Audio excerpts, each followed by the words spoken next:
रक्सौल शहर वासियों से पूछना चाहता हूँ कि आप लोग अब सिर्फ होते ही दीजिएगा कि जो अपना प्रतिनिधि जो है चुने हैं उनसे कुछ अपना काम भी लीजिएगा। रक्सौल में तो सिर्फ वोट की राजनीतिक होती है, सिर्फ वोट लेना है, उसके बाद में रक्सौल की जनता मरे या जिए उससे तो कोई मतलब नहीं है। यह मरे हुए प्रतिनिधि जीत के जाते हैं, कोई आवाज उठाने वाला नहीं है, कोई बात करने वाला नहीं है। प्रतिनिधि जो जीते हुए एमपी विधायक बैठे धरना पर और देखे कि सारा मामला क्लियर होता है कि नहीं, हम लोग भी वो लोग के साथ देंगे। नेपाल बॉर्डर पे एक बहुत बड़ी समस्या आई है, क्योंकि परेशानी इसलिए हुई जब इंडिया के लोग वहाँ जा रहे थे नेपाल की तरफ, क्योंकि अभी ये स्थिति थी। पहले ये था कि इधर से बाई वॉक वो लोग जा रहे थे, पैदल जाने में कोई परेशानी नहीं थी, लेकिन आज परिस्थितियाँ बदली हैं।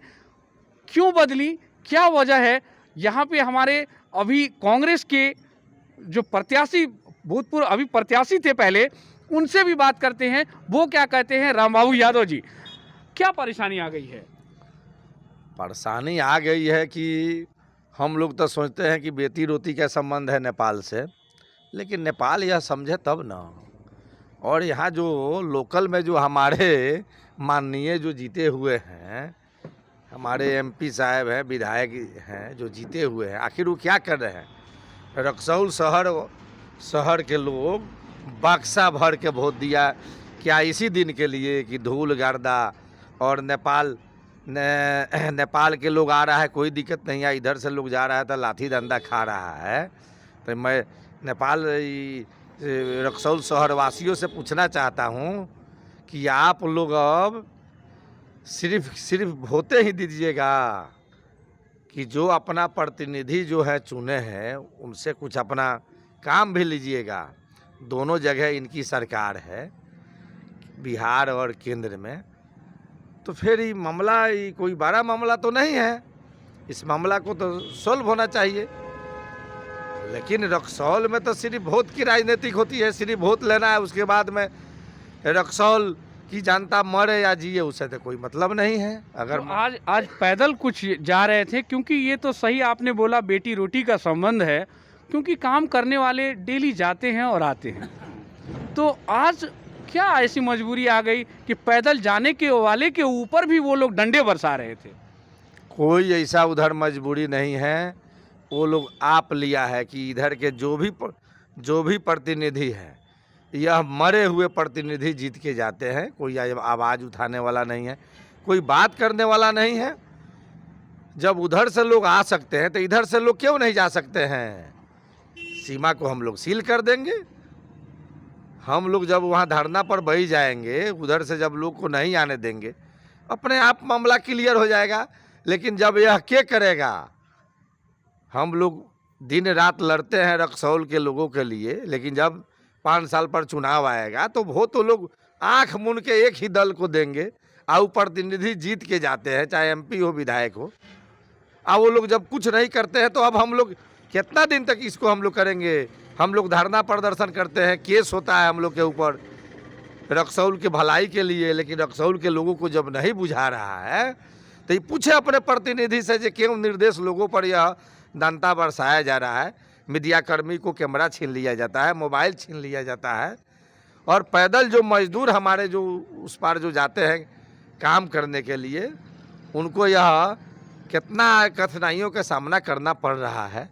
चाहे कोई इलाज कराने जाए या अपना कोई अभी जो छठ बीता हुआ है, अपने सगा संबंधी यहाँ बयान लेकर ठेकुआ लेकर जाने के लिए लोग मने कितना दिक्कत हो रहा है।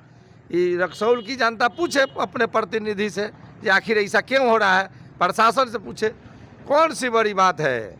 24 घंटा के अगर 24 घंटा यहाँ अगर प्रतिनिधि जो जीते हुए एमपी विधायक बैठे धरना पर और देखे कि सारा मामला क्लियर होता है कि नहीं, हम लोग भी वो लोग के साथ देंगे।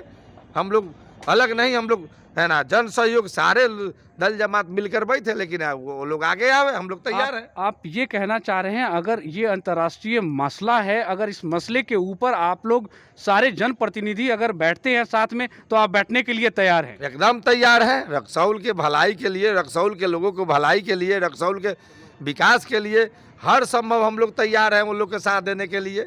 लेकिन वो लोग राजनीतिक नहीं करें, रक्सौल की जनता के लिए भलाई करे, विकास करे। आज मेन रोड है जो लक्ष्मीपुर धूल गर्दा शहर, आज सुने हैं जो इसका भी जो टेंडर हुआ था, अब बतलावे एमपी साहब, विधायक साहब जो आखिर इसका टेंडर क्यों कैंसिल हो गया। रक्सौल के लोगों को कब राहत मिलेगा।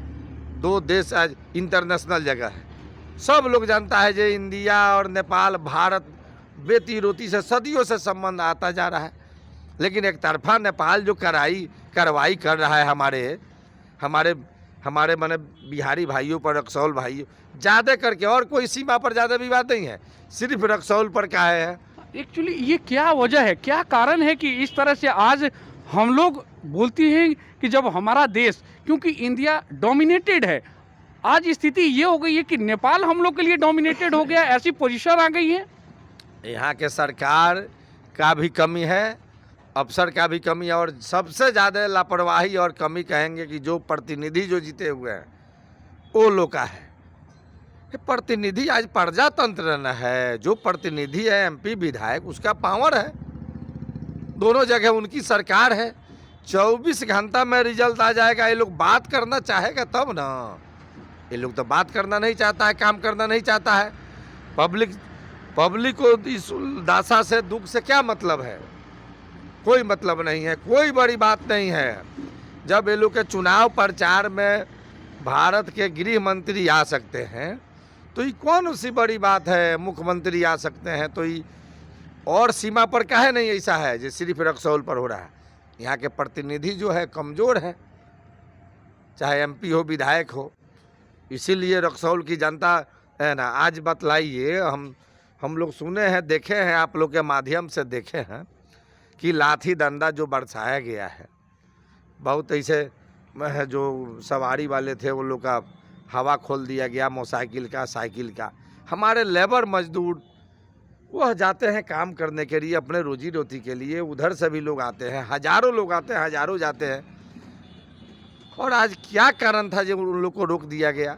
कहीं ना कहीं हमारे जो प्रतिनिधि हैं उनकी कमजोरी है, अब कमजोरी का फ़ायदा उठाता है। अच्छा, एक बात और मुझे बताइए, अभी मटर का इशू बड़ा ज़्यादा चल रहा है, क्योंकि वाइट मटर जो आ रहा है वो चाइना का रास्ता नेपाल में आ रहे हैं और नेपाल से रक्सौल की तरफ आ रहा है, और उसमें बता रहे हैं कि कैंसर की दिक्कत। तो आखिर इसको हम लोग कब तक कंट्रोल कर पाएंगे कि वो सामान हमारे तक नहीं आए। जितना चाइना का सामान का जो बहिष्कार करना है, प्रधानमंत्री जी भी बोले, लेकिन सबसे ज़्यादा चाइना के सामान का अगर इस्तेमाल करते हैं तो वही लोग एनडीए वाले लोग खर्चकर्ता करते हैं।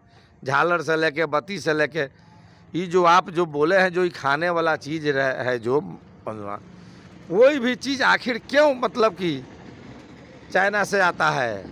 हमारे कहीं ना कहीं लापरवाही है ये पदाधिकारियों का कि आखिर तस्कर पर क्यों नहीं लगाम लगाया जा सकता है। ये तो तस्कर होके आता है, 1 नंबर से तो आता नहीं है, तो आखिर क्यों आ रहा है। कहीं ना कहीं इसमें माने जनप्रतिनिधि के अलावा हमारे जो भी पदाधिकारी हैं उनका भी मिली भगत से तब न तस्करी बढ़ रहा है। आज हमारे यहाँ से खाद बीज हमारे यहाँ महंगा हो जा रहा है, सब उधर जा रहा है, आलू प्याज सब उधर जा रहा है। तो इस तस्करी पर लगाम लगाना ये मतलब कि सरकार का में विफलता है।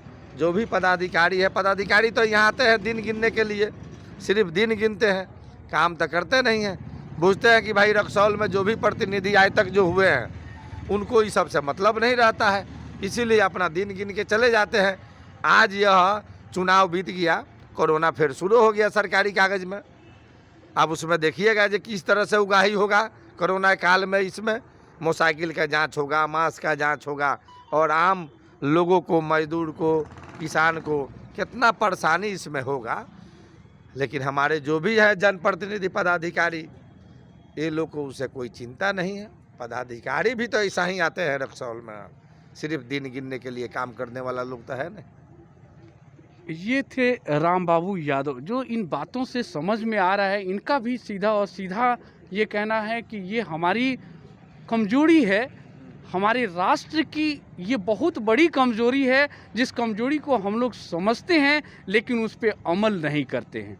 अगर उस पर अमल करें तो नेपाल जैसा एक छोटा सा राष्ट्र हमारे ऊपर इतनी बड़ी ऑब्जेक्शन, इतनी बड़ी पाबंदियां नहीं लगा सकता। ये जानकारी सबके लिए है, समझने की ज़रूरत है, क्योंकि ये समय जब हमारे वर्कर्स काम के लिए जाते हैं तो लाठी और डंडों से उनके ऊपर सुबह प्रहार किया जाता है। ये बहुत बड़ी बात है। तमाम जानकारियों के साथ मैं नवीन गिरी, खबरी 24/7 से।